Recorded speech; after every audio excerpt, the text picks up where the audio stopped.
Welcome everybody into TexAgs Rewind presented by T-Mobile. They want to remind you guys to visit T-Mobile.com/across America to learn how you get more value and coverage. Why are you laughing? Because my head was gone. That's Olin Buchanan. I'm David Noon. You got the whole crew here. Hey! Hey! It's awkward. So I want you guys to comment on the what do you call it? Not the link. Comment on the what? Chat. On the chat? Whatever. Comment on the comment section. How about that? Is A&M going to make the postseason in basketball? We're talking NIT and even maybe if they... Okay, just comment on that. Jim Valvano. I'm saying, are they going to play beyond? I'm not going to tell you which tournament, all right? All right, are they going to play beyond? All right, Sam. The Go Hour, we had a postseason talk on there. This guy and I, we kind of just broke it all down. You like the Aggie basketball team, right? Oh, I Yeah, that's good commentary. We also had Jim Schlossnagle on the show. He was not happy with the way the weekend went. It was not their best Sunday, I should say, and Friday was a little tough around Aggieland. Richard Zane, is he back there? No, he's not back there. He's on the show, though. He's good. And Buzz Williams talked for a while about how the culture has set the tone for their most recent win streak. It is TexAgs Rewind. And they move up the rankings. And the reason I say that is I've looked at the SEC standings, and they're not that far behind the top 7 teams, or the 7, 8, 9 seed, right? If they can move up to the 7th seed and win a couple games in the NCAA tournament, will there be any chatter about them getting in? Maybe, and I thought coming into the year, I even wrote this for the Athlon basketball preview. You know, if they could get into just discussion, just being talked about, that would be an accomplishment. But that the NIT was a more realistic goal. Yep. Right. And so if they can win these last 2 games, which I would be skeptical, but if they could, then I think they're right where we're talking about. Are they going to be, can we discuss them? I think, we couldn't discuss them for the last month. Right. It wasn't even. Can they get into the tournament? Let's see. What would it take for them to get into the tournament short of winning the SEC tournament, right? Win the last 2, get into the SEC tournament, and probably have to win 3 there. You think you have to win 3 there? Probably. If you win 3, then they start talking about that. Because then right? that gets you to the final. Yeah. And then if you lose there, then maybe you get in because you will have beaten somebody pretty good. Now, it'll probably be, you quite frankly, you're either beaten probably Kentucky or Tennessee or Auburn to get to the final, right? Potentially Arkansas. Or Arkansas, which you've already beaten once and almost beat twice. Right. So, and then, maybe somebody in the committee saying, look what they did at Arkansas and look at how they almost beat Kentucky. And, then you start getting into the quote quality loss, which I don't really buy into. Now we're talking about the unlikely, but best case scenarios here. I don't think so, but I do think that they're strengthening their resume, their chances to get into the NIT. I think the fact that we can talk about this, and yes, it's still pie in the sky, and look, I don't think they're going to make the NCAA tournament. I'm going to be very honest. I don't think that, short of winning the SEC tournament. But I think the fact that they can finish in the top 7 makes it interesting because we've heard all year long the SEC is going to get 6 or 7 teams in. And you look at those standings right now, they're not there. But you win these next 2, look who you're potentially around. Potentially, you're tied with Alabama. Potentially, you pass LSU. I don't think these things are going to happen because we went through it earlier. Alabama's got somebody on their schedule left that they'll win. But, Florida's got, I believe, Vanderbilt coming up.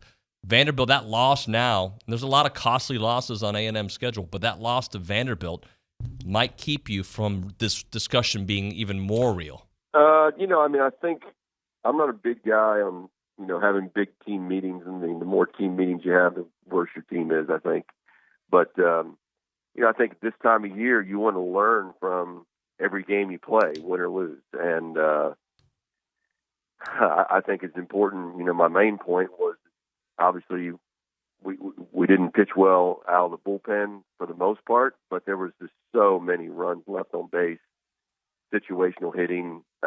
We struck out 34 times, I think, in a 3-game series. Some of those you can live with. They're deep in counts, but there's other times where we just coming off fastballs and just disappointing. I mean, I think that my main message to the team, and this includes me too, is every single run has value. So when you score 3 and you have a chance to score 4, especially with less than 2 outs, it's important, and because then you're the pitching decisions are even more so magnified. That first ball game, we win 5-0, but that very easily could have been a 10-run rule. We were actually playing the run rule in that game, and then you get to use a different pitcher. You don't have to use Menifee twice in a day, which if I had to do over again, I mean, he pitched his heart out. I'm super proud of Moo for the way he competed. But we have to move on. We have to learn from it, and we did get great starting pitching. I'm sitting here looking at the statistics, and we're pitching at starting pitching at least at a high level. We're catching the baseball, but we're hitting 224 with runners in scoring position, and that's going to have to improve. When you go back and look at those at bats with runners in scoring position, Coach, how much of it is just maybe not getting it done early in counts at pitches that where the bat needs to be moved at? 100%. Bronny, everybody looks at strikeouts and you tend to look at the last pitch, right? But no one ever talks about the 2 fastballs you missed earlier in the count. And you can't be a good hitter if you're not on time for a fastball. And doesn't matter what a pitcher's doing, more often than not, you at least get one really good pitch to hit. And in those scenarios with runners in scoring position, you have to realize where the pressure is.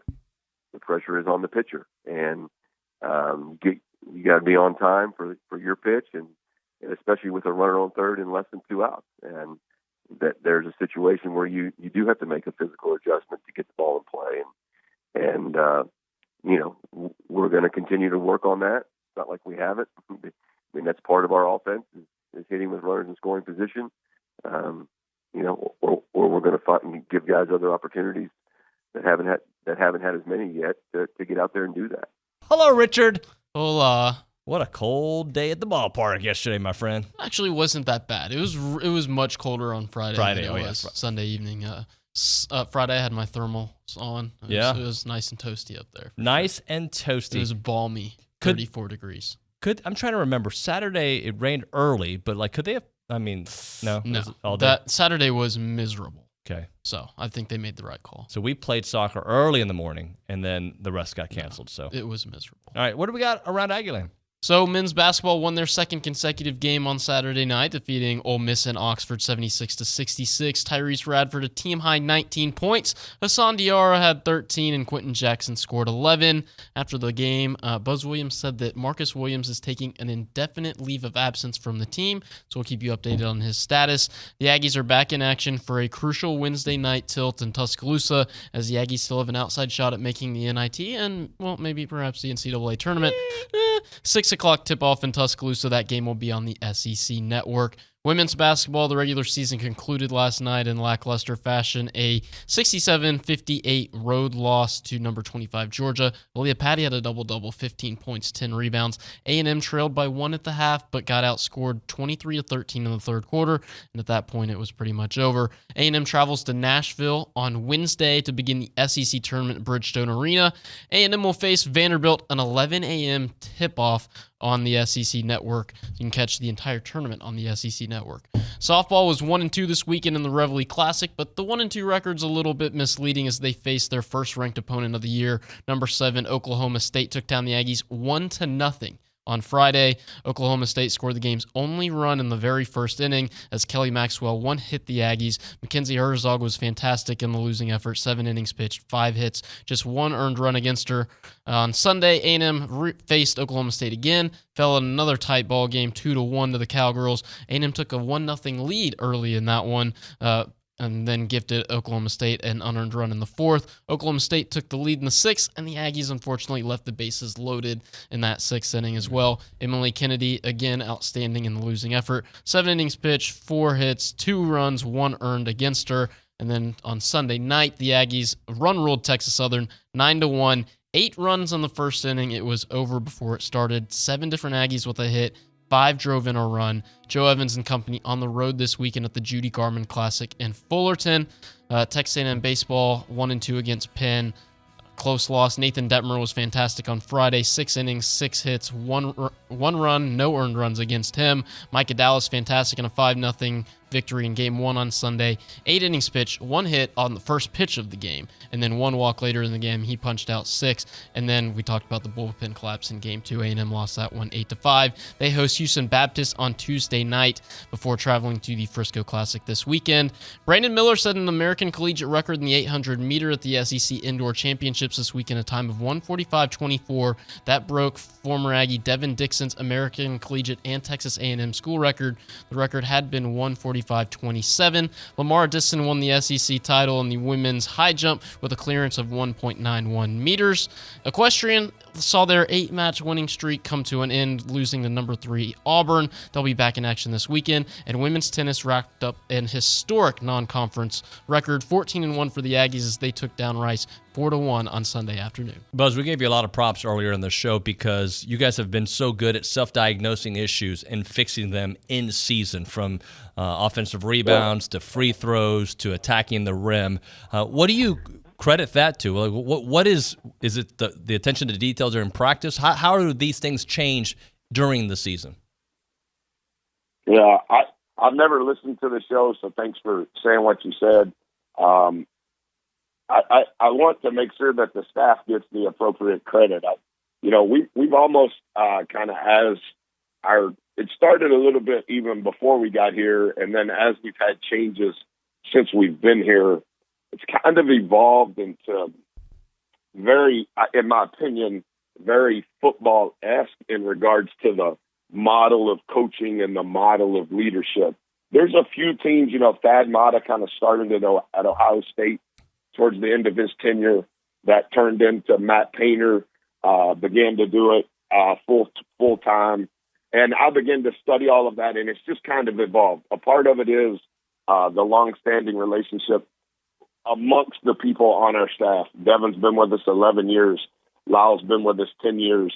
Obviously, I worked for Coach Lair for 4, and then he's been with us at each stop with not consecutively, but at every place that I've been as a head coach. Rock has been at 2 places. Rock was the first college coach that I ever met, and so there's very much a symmetry with our staff when I'm not around. And in truth, they're probably better when I'm not around. And I think that's because they know what's important to me. They kind of know my rhythm and my routine. And so they've done a really good job of just what you said, identifying where we have to improve, making sure that that's what we give time to in our practice itinerary. And I think the other thing, particularly when you lose 8 in a row, and sorry for having such a long answer, I think you want to say, the world's coming to an end, and you feel like the world's coming to an end, and you want to do better. And when you lose 5 games by 1 or 2 possessions, it's just human nature to want to blame. But I think our staff has been great, particularly with me, but also with our team, and being the example of this is where we have to improve, and there's no way around it. Let me show it to you.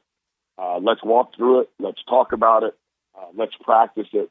But at the same time, and this is what I've learned from it, at the same time, you can't go away from the time that they need to see to walk through and to practice what they do good. And you can't spend all of your time on your weaknesses and not continue to add to your strengths. And I think our staff has done a great job in regards to the practice itinerary of these things, these core things are what we are good at, and we're not changing that. These are the core things thus far that we've identified that we're weak at, and here's some creative ways to practice it to improve. And we've kind of followed that delicate balance throughout the season, and that's very difficult to do. And it's even more difficult to do to lead through that and have your players respond to that. And that's why I said what I said in my first question response to you. Like, it speaks to who our guys are, because that's a lot of volatility. But when you're dealing with an inexperienced team and you're beginning to establish a culture of a program of what you want to be following a pandemic, I think that's what you have to do. But that's that's hard to do because you have to be accountable for your energy and your emotion and your time on how to disperse what you think is important while also working on what you know you have to improve on. All right, want to remind you guys, Olin, tell them what to do as you stretch and do your yoga. What are they supposed to do when they watch a YouTube video? Subscribe. Yep. Click on. Click, okay. Comment. Comment. What else? Can you do a yoga pose for them as we get out of... Oh, gosh, never mind. That would have been my job. Bye, guys. TexAgs Rewind.